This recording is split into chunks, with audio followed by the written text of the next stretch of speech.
Bonjour, c'est Cryptolyse. Aujourd'hui, on va parler de CKB, la crypto-monnaie de la blockchain Nervos.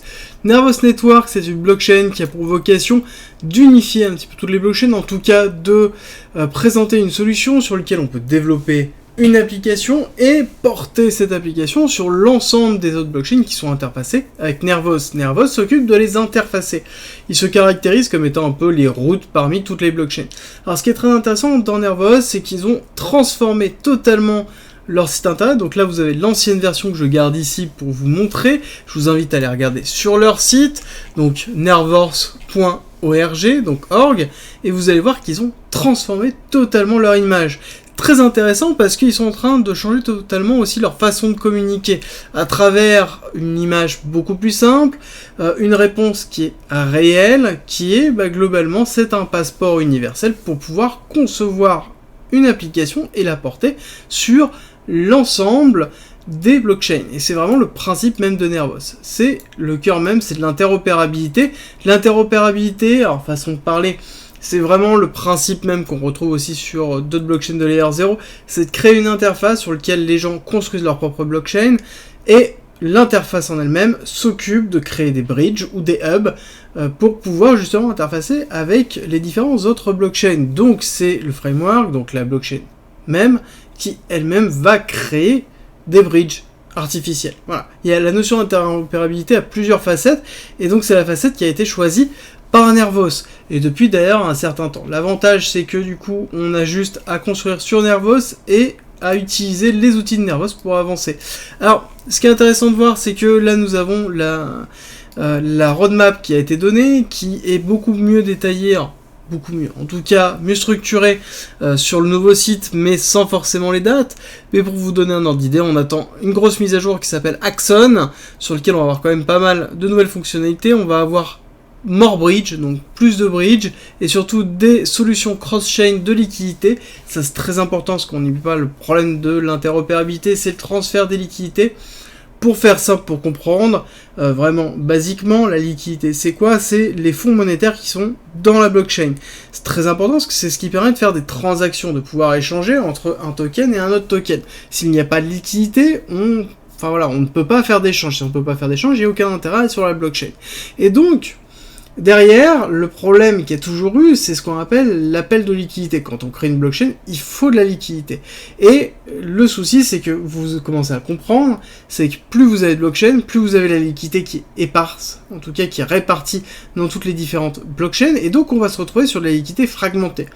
Et en l'occurrence, on a toujours une volonté, ou en tout cas une aspiration, à chercher une solution de liquidité cross-chain sur laquelle on peut éviter la fragmentation et la clusterisation de la liquidité. Bon, a priori, ils vont travailler dessus, voire sortir même une solution directement. À côté, ils vont avoir la possibilité de faire un hard fork, alors on va voir exactement ce qui va être passé, et le Godwoken Ethereum Equivalence.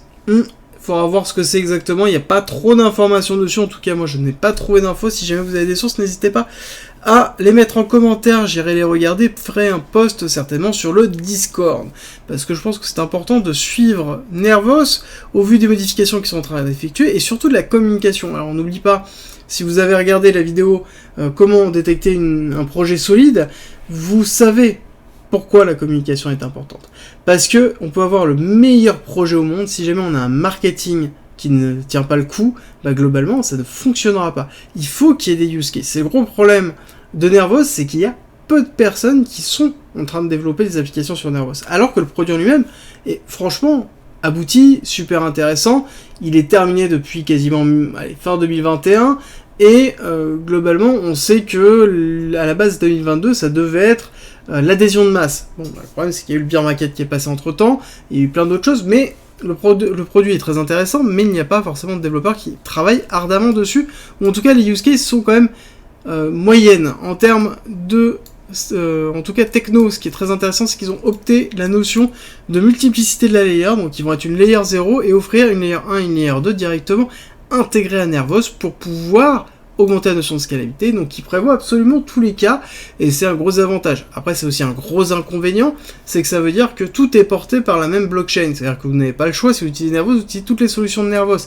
Si Nervos n'arrive pas à suivre le pas, bah la technologie que vous utilisez n'arrive pas à suivre le pas. Vous pouvez pas vous dire, bah je vais voir le concurrent qui est peut-être mieux. Donc on a quand même une complexité dessus. Bon, après ça reste encore au début, donc à suivre. En tout cas, je note vraiment, moi, fondamentalement, c'est ce changement de marketing, cette image qui est quand même beaucoup plus sympa, beaucoup plus accessible, beaucoup plus facile d'adhésion. À voir si ça va plaire, en tout cas sur le prochain Bull Run, c'est sûr et certain qu'ils sont en train de s'y préparer. Alors on a terminé la partie fondamentale, avant d'attaquer la partie technique. Petit rappel, le Discord est à disposition, je vous ai fait une petite vidéo à la fin de cette vidéo explicative de ce que vous pouvez retrouver là-bas. Il y a plein d'informations pour le trading, la crypto-monnaie, la blockchain, l'investissement. Il y a plein de canaux de discussion, il y a plein de documentation aussi, et il y a une communauté qui est prête à vous accueillir, parce que tout simplement nous sommes passionnés, et c'est avec plaisir que l'on partage cette passion. Alors, on a terminé tout ça, on va attaquer la partie technique qui relate bien aussi le vécu de Nervos, sur lequel on a quand même un actif qui a quand même pas mal évolué, avec des belles figures qui sont en cours, des belles figures notamment Wyckofiennes. Donc, on commence, nous avons une accumulation ici qui est donnée le top départ, accumulation, prise de liquidité, accélération haussière, petit retracement, petite réaccumulation ici qui s'est mise en place, et ensuite on a monté pour faire un ATH qui a été le dernier ATH qui a été effectué en mars 2021 et qui nous a laissé donc le BC, le buying climax, l'arrêt de la tendance haussière, sur lequel on a fait un retracement, un AR, un test, le ST, et ensuite on a retracé.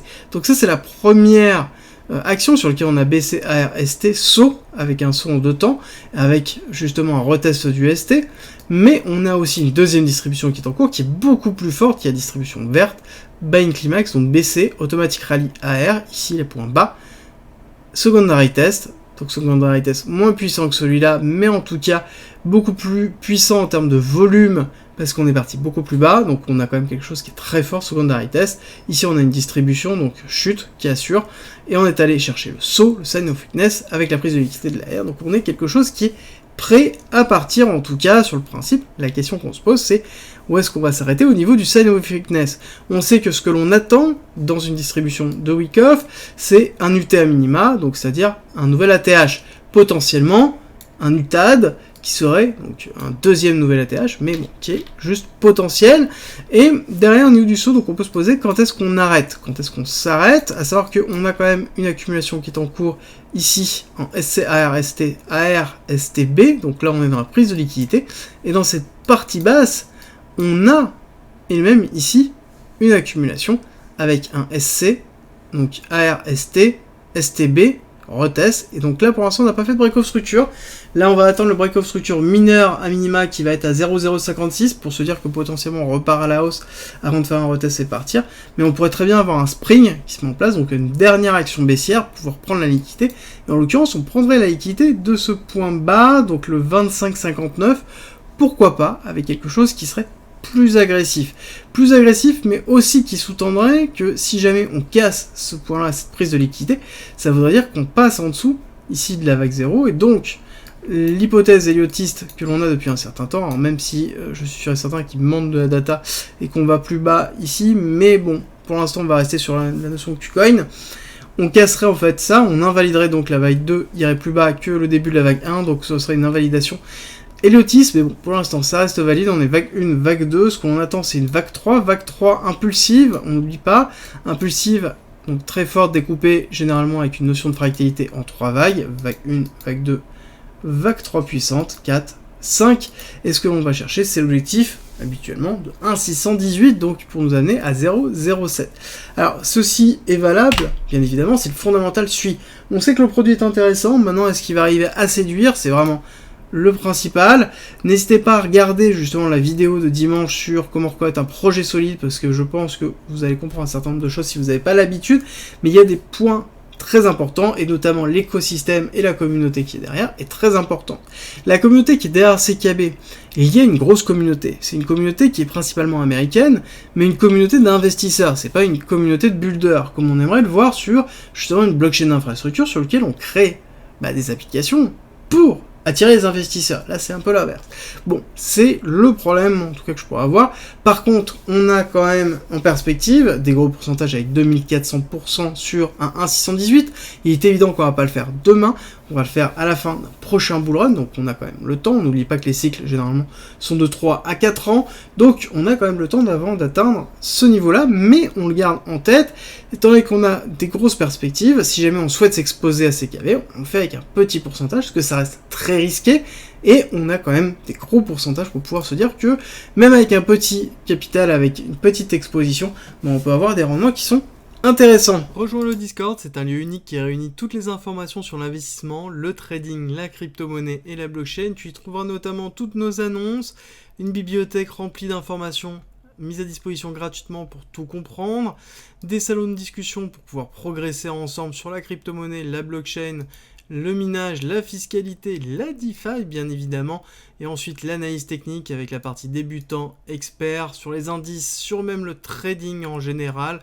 Ensuite tu as la partie communautaire avec nos signaux bien évidemment, et ensuite les services communautaires, donc de la communauté à la communauté, ainsi que les annonces de recrutement et des salons de discussion pour discuter de chacun des coins, de tes coins préférés. Ensuite, en étant membre du Discord, tu as accès à cryptolis.fr avec plein de guides écrits mis à disposition gratuitement, ainsi qu'un ensemble de vidéos mises à disposition gratuitement, sur lequel tu vas y retrouver plein d'informations pour pouvoir te former notamment sur la psychologie, la DeFi, l'investissement, le trading, l'analyse technique bien évidemment, ainsi que les futurs, la gestion des futurs, construire sa propre stratégie, comprendre la technologie de la blockchain et encore avoir accès aux lives, tout simplement rediffusés, qui sont sur le Discord où on traite justement de sujets d'actualité et on discute ensemble et on va plus loin. D'ailleurs, si tu veux aller plus loin, le premium est à disposition et n'hésite pas à nous rejoindre sur le Discord et à poser des questions dessus, tu auras toutes les informations.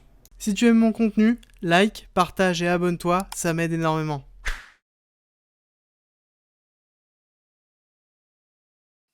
Merci d'être resté avec moi jusqu'au bout, abonne-toi, partage si t'as aimé et rejoins-nous sur Discord, c'est avec plaisir qu'on t'accueillera et à très vite.